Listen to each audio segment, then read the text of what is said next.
Hi friends, welcome back to Shivani crazy talks. Hi friends, మీ యొక్క like, share, subscribe అనేది మాకు చాలా ప్రోత్సాహాన్ని ఇస్తుంది. కాబట్టి ఇలాంటి మరెన్నో వీడియోస్ కొరకు ప్లీజ్ మా ఛానల్ని సబ్స్క్రైబ్ చేసుకోండి. ఒకరోజు రాధా ఆంటీతో, నా పేరు రాజేష్, మా ఊరు అనంతపూర్. ఇది నేను బీటెక్ 2వ సంవత్సరం చదువుతున్నప్పుడు జరిగిన సంగతి. నేను ఇంజనీరింగ్ చదివేది బెంగళూరులో కాబట్టి ప్రతి హాలిడేస్కి, పండగలకి అనంతపూర్ వచ్చేవాణ్ణి. మా ఇంట్లో నాకు ప్రత్యేకంగా ఒక గది ఉండేది. దానిలోంచి చూస్తే ఇంటి ముందున్న రోడ్డు అవతల పక్క ఉన్న ఇల్లులు కనిపిస్తాయి. ఆ ఇంట్లో 4 సంవత్సరముల నుండి ఒక ఫ్యామిలీ ఉండేది. ఆ ఇంట్లో భార్య 39 సంవత్సరాలు, భర్త 45 సంవత్సరాలు. ఇంకా వాళ్ళకి 2 పిల్లలు ఉండేవాళ్ళు. పిల్లలిద్దరూ హైదరాబాద్లో చదువుకుంటారు కాబట్టి ఆ ఇంట్లో భార్యాభర్త మాత్రమే ఉండేవారు. ఆమె పేరు రాధ. చాలా అందంగా ఉంటుంది. చూడటానికి అంత వయసు ఉన్నట్లు కనిపించేది కాదు. మా వీధిలో అందరి కళ్ళు తన మీదే. వాళ్ళు ఆ ఇంట్లోకి వచ్చిన మొదటి రోజు నుంచి నా కన్ను ఆమె మీదనే ఉంది. వాళ్ళ పడక గది, దాని అటాచ్ బాత్రూమ్ నా గది కిటికీలో నుండి కనిపిస్తాయి. కిటికీలో నుండి ఆమె అందాలను రహస్యంగా చూస్తూ ఉండేవాణ్ణి. ప్రొద్దున్నే నిద్రలేచి తన కోసం కిటికీ దగ్గర వెయిట్ చేసేవాణ్ణి. సుమారు 6 గంటల సమయంలో వాళ్ళ ఇంటి ముందు ముగ్గు వేయడానికి బయటకు వచ్చేది. ఎక్కువగా నైటీ వేసుకొని, అప్పుడప్పుడు చీర కట్టుకునేది. ముగ్గు వేస్తుంటే నాలో నేను కంట్రోల్ చేసుకోలేకపోయేవాణ్ణి. ఒక్కోసారి అలా చూస్తూ అక్కడే కిటికీ దగ్గరే ఆమెను చూస్తూ ఉండిపోయేవాణ్ణి. ఆమె మీద కోరికతో పిచ్చివాణ్ణి అయిపోయాను. నా ఫీలింగ్స్ ఆమెకి చెబుదాము అని అనుకున్నాను, కానీ ధైర్యం సరిపోలేదు. 2వ సంవత్సరం ప్రిపరేషన్ హాలిడేస్ ఇవ్వడం వల్ల అనంతపూర్ వచ్చాను. కానీ చదువు మీద దృష్టి పెట్టలేకపోతున్నాను. సమయమంతా కిటికీల నుండి తనను చూస్తూ గడిపేస్తున్నాను. 2 వారాల హాలిడేస్లో 10 రోజులు అలా ఆమె గురించి ఆలోచనలతో గడిచిపోయాయి. నేను బెంగళూరు వెళ్ళవలసిన రోజు వచ్చేసింది. నన్ను నేను కంట్రోల్ చేసుకోలేకపోతున్నాను. ఒక్కసారైనా తనని అలా కలవాలి అనిపిస్తుంది. నా ఫీలింగ్స్ తనకి చెప్పాలని అనిపిస్తుంది, కానీ ఎలా? సమయం ఉదయం 8:30 అయ్యింది. మా వాళ్ళు అందరూ బంధువుల ఇంట్లో పెళ్లికి వెళ్ళారు. నేను మధ్యాహ్నం 1 గంటకి బెంగళూరు బయలుదేరాలి. ఏమి చెయ్యాలో అర్థం కావడం లేదు. సడన్గా ఎవరో తలుపు కొట్టిన శబ్దం వినపడింది. ఎవరా అనుకుంటూ వెళ్ళి తలుపు తీశాను. ఎదురుగా రాధా ఆంటీ.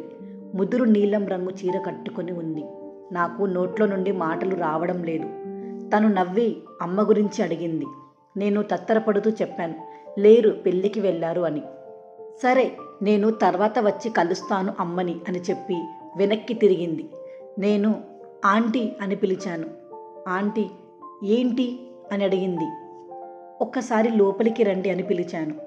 ఆంటీ నవ్వుతూ లోపలికి వచ్చి ఏమిటి అని అడిగింది.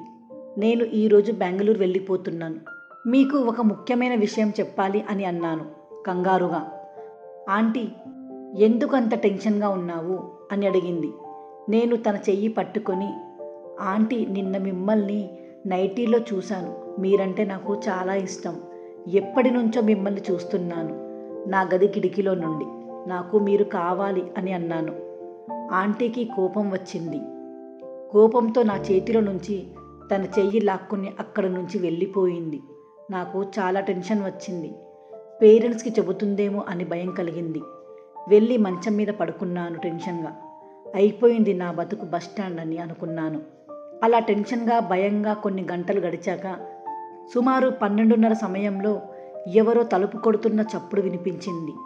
మా పేరెంట్స్ వచ్చారేమో అని వెళ్ళి తలుపు తీశాను. తలుపు తీయగానే రాధా ఆంటీ కనిపించింది. ఆమెను చూడగానే నాకు షాక్ తగిలింది.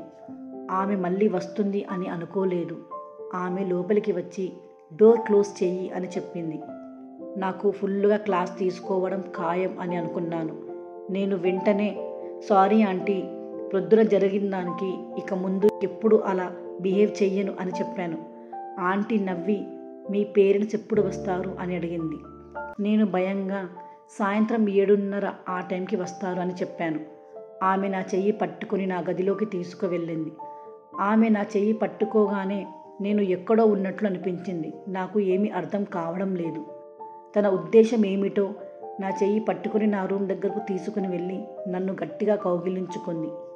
దేవుడు నా కల నిజం చేశాడు అని అనిపించింది. తన తలని నా భుజంపై వాల్చింది.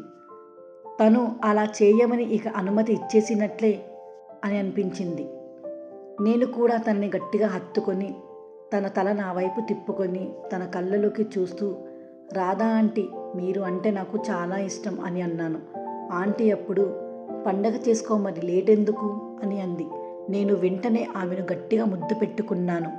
ఆ తర్వాత అలా నేను బెంగళూరు వెళ్ళకముందే నాతో రాధా ఆంటీ ఇలా ఉంటుంది అని కళ్ళు కూడా అనుకోలేదు. మా వీడియోస్ కనుక మీకు నచ్చినట్లయితే లైక్ చేయండి, షేర్ చేయండి. మరిన్ని వీడియోస్ కొరకు మా ఛానల్ని సబ్స్క్రైబ్ చేసుకోండి.